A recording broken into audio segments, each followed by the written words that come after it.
ഒരു വീട്ടിൽ എപ്പോഴും വിൻഡോസ് ആൻഡ് ഡോസിൻ്റെ കാര്യത്തിൽ കൺഫ്യൂഷൻസ് ആണ്. ഞാനിന്ന് വന്നിട്ട് പിൻഡോ ഡോസ് ആൻഡ് വിൻഡോസിലാണ്. ഇവിടെ ഒരുപാട് steel dose and Windows available ആണ്. നമുക്ക് ഇവിടുത്തെ കാര്യങ്ങളൊന്ന് പരിചയപ്പെടാം. സോ അതിന് വേണ്ടിയിട്ട് ഇന്ന് നമ്മുടെ കൂടെ നിൽക്കുന്നത് നമ്മുടെ പ്രിയപ്പെട്ട മാനേജർ സാറാണ്. സർ നമസ്കാരം. നമസ്കാരം. എന്താണ് നിങ്ങളുടെ പേര്? ഫാസിൽ. ഓക്കെ, നമ്മൾ ഈ പിൻഡോ ഡോസ് ആൻഡ് വിൻഡോസിൻ്റെ കറക്റ്റ് ലൊക്കേഷൻ ഒന്ന് പറയാം.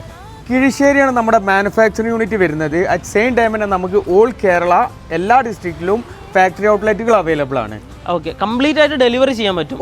സൗത്ത് ഇന്ത്യ മുഴുവനായിട്ട്, കേരളം മാത്രമല്ല ഓൾ സൗത്ത് ഇന്ത്യയിൽ നമ്മളെ പ്രൊഡക്റ്റ് സപ്ലൈ ചെയ്യാൻ പറ്റും. എന്താ ശരിക്കും ഇത് ശരിക്കും നമ്മളെ കോർട്ട്യാർഡ് സ്പേസിലോട്ടൊക്കെ വരുന്ന ഒരു സ്ലൈഡിംഗ് ഡോർ ആണ്. സ്ലൈഡിംഗിൽ വരും. അതെ, ഇതിന്റെ രണ്ട് പോർഷനിലും നോർമൽ വിൻഡോ ആണ്. അറ്റ് സെയിം ടൈം തന്നെ നമുക്ക് ഈ സെന്ററിലെ പോർഷൻ ഈ വിൻഡോസിന്റെ ബാക്കിലോട്ട് സ്ലൈഡ് ചെയ്യാൻ പറ്റും. ഓക്കെ, കംപ്ലീറ്റ് ആയിട്ട് സ്ലൈഡ് ചെയ്യാൻ പറ്റും. ഓക്കെ, ഇത് കറക്റ്റ് സ്റ്റാൻഡേർഡ് സൈസുകളായിരിക്കും എല്ലാതും വരുന്നത്.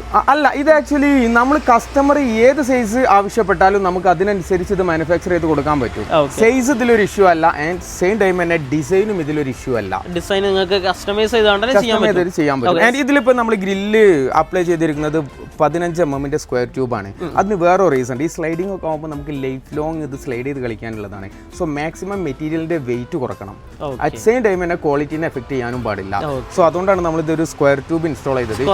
അതെ, ഇനി അറ്റ് സെയിം ടൈം കസ്റ്റമർക്ക് ഇതില് പോളിസ്ട്രോഡോ അങ്ങനത്തെ വേറെ ഏതെങ്കിലും ടൈപ്പ് ഓഫ് ഗ്രില്ല് വേണമെന്നുണ്ടെങ്കിൽ എന്താണോ അത് ഇവർക്ക് മീറ്റ് ചെയ്യാൻ പറ്റും. യെസ്, നമ്മൾ ട്രീറ്റ് ചെയ്യേണ്ട ഒരു രീതി ഉണ്ട്. ആ രീതിയിൽ ട്രീറ്റ് ചെയ്താൽ ഇതിൽ റെസ്റ്റ് വരില്ല. അറ്റ് സെയിം ടൈം നമ്മൾ ഇത് ഇൻസ്റ്റാൾ ചെയ്തു. ഇതിലാകെ സിമെന്റും വെള്ളവും വെയിലും മഴയും ഇത് കാലങ്ങളോളം അങ്ങനെ നമ്മൾ നോക്കാണ്ട് കിടക്കുന്ന ഒരു സിറ്റുവേഷനിൽ ഇതിൽ റെസ്റ്റ് വരുള്ളൂ. അതായത് നമ്മൾ കസ്റ്റമർ നെവർ മൈൻഡ് ആക്കി എടുക്കുകയാണെങ്കിൽ ഇത് കംപ്ലൈന്റ് വരും. അതിപ്പോ ഈ ഒരു മെറ്റീരിയൽ എന്നല്ല, നമ്മൾ ഏതൊരു മെറ്റീരിയൽ സ്റ്റീൽ റിമൂവ് ചെയ്തിട്ട് നമ്മൾ ഏത് മെറ്റീരിയൽ ചെയ്താലും നമ്മളത് കെയർ ചെയ്തില്ല എന്നുണ്ടെങ്കിൽ ഡാമേജ് വരാനുള്ള വേണ്ട പോലെ ഇതിനെ കെയർ ചെയ്യണം.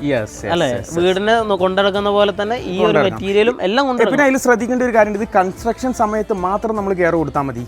കൺസ്ട്രക്ഷൻ നടക്കുന്നത് ആൻഡ് ഫൈനലി ഇതിൽ എപ്പോക്സി പ്രൈമർ ഒക്കെ അപ്ലൈ ചെയ്തിട്ട് ഒരു കംപ്ലീറ്റ് പെയിന്റ് അപ്ലൈ ചെയ്ത് കഴിഞ്ഞാൽ പിന്നെ വെറീഡ് ആവണ്ട, നോ ഇഷ്യൂ. ആൻഡ് നമ്മൾ ഇതിൽ റെസ്റ്റ് കണ്ടു തന്നെ വിചാരിക്കാം. എങ്കിൽ നമുക്ക് അവിടെ ജസ്റ്റ് ഒന്ന് ഗ്രൈൻഡ് ചെയ്തിട്ട് രണ്ടാമതൊരു GI കോട്ടിംഗ് അപ്ലൈ ചെയ്തിട്ട് പ്രൈമർ അപ്ലൈ ചെയ്താൽ ആ പ്രോബ്ലം സോൾവ് ആയി. ഇനി അതുമല്ല, ഒരു 50 വർഷം 60 വർഷം കഴിഞ്ഞിട്ട് നമുക്ക് റെസ്റ്റ് നമ്മൾ കണ്ടില്ല, ഇതിലൊരു ഹോൾ വേണമെന്ന് തന്നെ ഇരിക്കാം.